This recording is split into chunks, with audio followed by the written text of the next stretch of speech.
জীবনে আপনি যদি শান্তি পেতে চান তাহলে আপনি নিজের দোষ দেখুন আর অন্যের গুণ দেখুন। আপনি যখন অন্যের দোষ দেখবেন তখন ওই জিনিসটা আপনাকে ভিতর থেকে অশান্ত করে তুলবে, আপনার জীবনটাকে দুর্বিষহ করে তুলবে। কিন্তু আপনি যখন অন্যের গুণ দেখবেন ওই জিনিসটা আপনাকে ভিতর থেকে শান্তি দিবে। প্রত্যেকটা মানুষের ভিতরে দোষ গুণ আছে, প্রত্যেকটা মানুষ দোষ গুণের সমন্বয়ে তৈরি, এটা আল্লাহর বিধান। আল্লাহ পাক প্রত্যেকটা মানুষকে এভাবেই তৈরি করেছেন। তো আপনি নিজের দোষ দেখুন।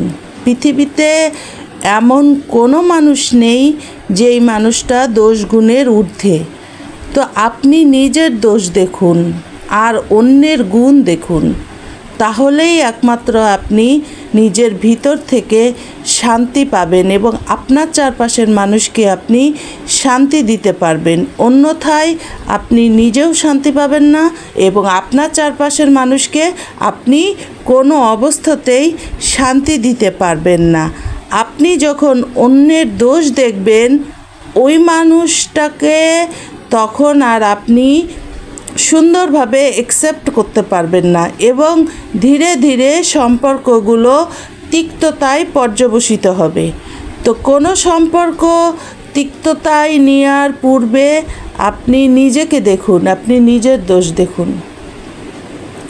তো দেখুন যে একটা মানুষ নিজেকে দেখতে পারে না কেন জানেন? কারণ মন হচ্ছে বহির্মুখী, মানুষের মন হচ্ছে বহির্মুখী। আপনার মন একটা আয়না এবং আপনি আপনার মনের আয়না দিয়ে সারা পৃথিবীকে দেখছেন, সমস্ত মানুষকে দেখছেন, সবাইকে দেখছেন, কিন্তু নিজেকেই আপনি দেখতে পান না, নিজেকেই আপনি দেখেন না। কারণ মন বহির্মুখী, মন অন্তর্মুখী না, আত্মা অন্তর্মুখী। তো আপনি যখন মেডিটেশনের অনুশীলন করবেন ধীরে ধীরে আপনি তখন নিজেকে দেখবেন, তখন আর আপনি অন্যদের দেখতে পারবেন না।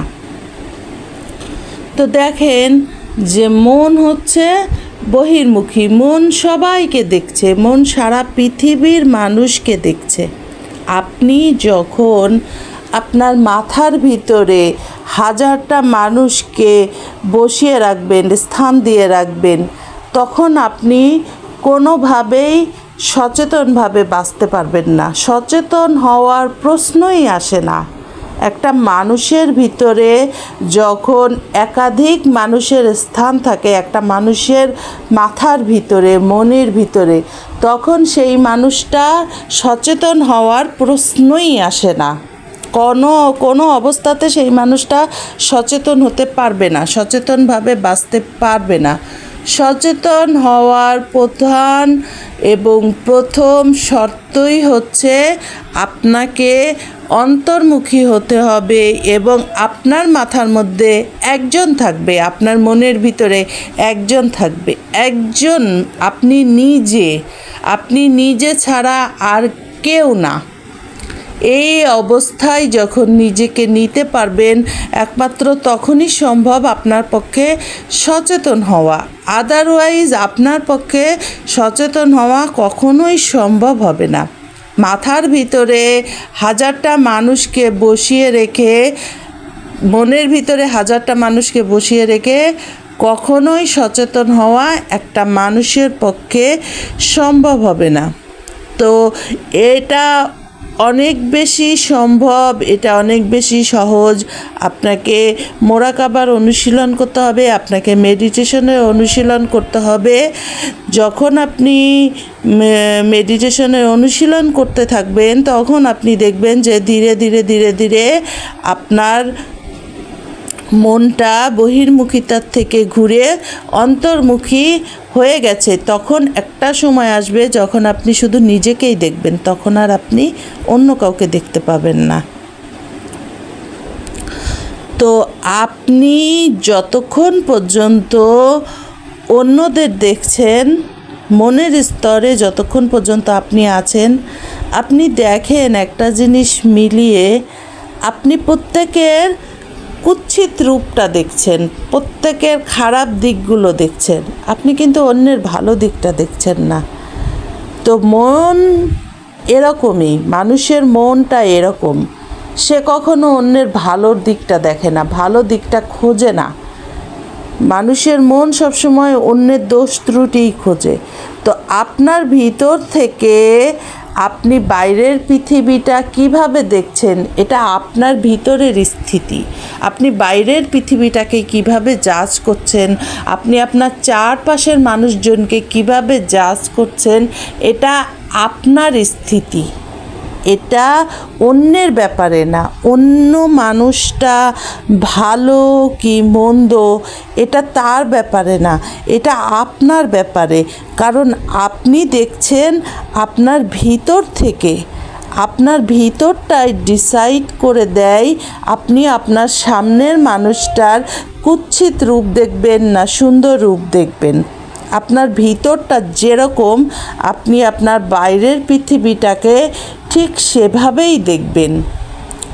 তো মনের স্তরে মানুষ যতক্ষণ পর্যন্ত বাঁচে ততক্ষণ পর্যন্ত মানুষ নিজেও শান্তি পায় না এবং চারপাশের মানুষজনকেও শান্তি দিতে পারে না। কাজেই আমাদেরকে আত্মিক জীবন বাঁচতে হবে এবং আত্মিক জীবন বাঁচার জন্য মেডিটেশনের অনুশীলন করতে হবে। আপনি যখন মেডিটেশনের অনুশীলন করতে থাকবেন, ধীরে ধীরে আপনি ওই স্টেজে আপনি নিজেকে পৌঁছে দিবেন। তখন আপনি দেখবেন যে আপনার মাথার ভিতরে আপনিই আছেন, আপনার মাথার ভিতরে তৃতীয় কোনো ব্যক্তি নাই। আপনি প্রত্যেকের ভালো জিনিসটাই দেখতে পাচ্ছেন, আপনি অন্যের খারাপ জিনিসটা আর দেখতে পাচ্ছেন না। তখন আপনি হয়ে উঠবেন ভিতরে এবং বাইরে একটা সুন্দর মানুষ। একটা সুন্দর মানুষ বলতে যা বোঝায়, আপনি সেই মানুষেই রূপান্তরিত হয়ে যাবেন। মানুষের বয়স বাড়লেই যে মানুষের ভিতরে ম্যাচিউরিটি আসে, ব্যাপারটা এরকম না। ম্যাচিউরিটি এটা অন্য জিনিস, মানুষের ভিতরে পরিপক্কতা এটা অন্য জিনিস। মানুষ যতক্ষণ পর্যন্ত নিজের স্বার্থ নিয়েই ভাবে, নিজের স্বার্থ নিয়েই ভেসে বেড়ায় দুনিয়ার বুকে, সেই মানুষটা হচ্ছে একটা অপরিপক্ক মানুষ।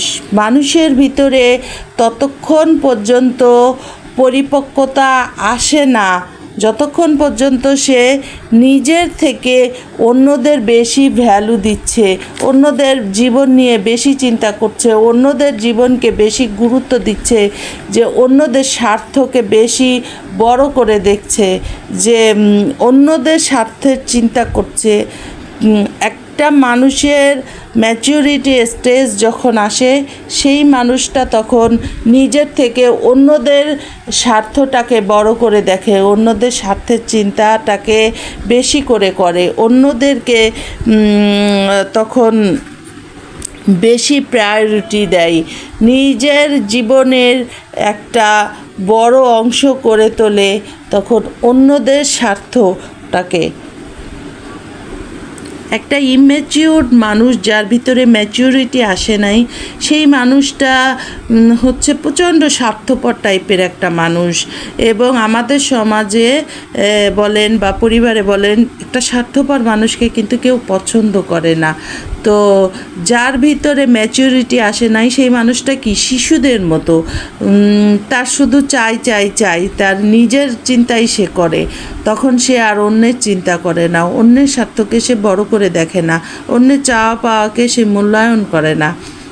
তো ওই মানুষটার ভিতরে কি ম্যাচিউরিটি আসে নাই। যার ভিতরে ম্যাচিউরিটি আসে, সেই মানুষটা তখন অন্যের স্বার্থটাকেই বড় করে দেখে, অন্যের চাওয়া পাওয়াটাকেই বড় করে দেখে।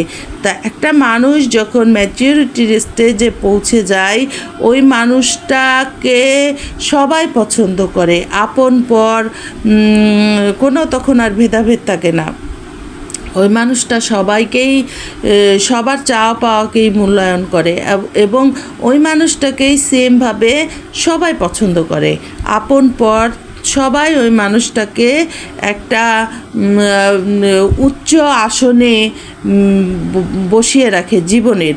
তো ওটাই হচ্ছে মানুষের একটা ম্যাচিউরিটির স্টেজ। মানুষের ভিতরে যখন ত্যাগ এসে যায় তখনই মানুষ তার নিজের লাইফে একটা ম্যাচিউরিটির স্টেজে পৌঁছে যায়। মানুষের জীবনে ততক্ষণ পর্যন্ত ম্যাচিউরিটি আসে না যতক্ষণ তার ভিতরে ত্যাগের বোধ আসে না। যখন সে নিজের চিন্তা করে, যতক্ষণ পর্যন্ত সে আত্মস্বার্থ নিয়ে ভাবে, নিজের স্বার্থকে বড় করে দেখে, ততক্ষণ পর্যন্ত ওই মানুষের ভিতরে অপরিপক্কতা থাকে। ওই মানুষের ভিতরে তখনও পর্যন্ত কোনো ম্যাচিউরিটি আসে না। তো দেখবেন যে আমাদের সমাজে সেলফিশ মানুষদের কেউ পছন্দ করে না।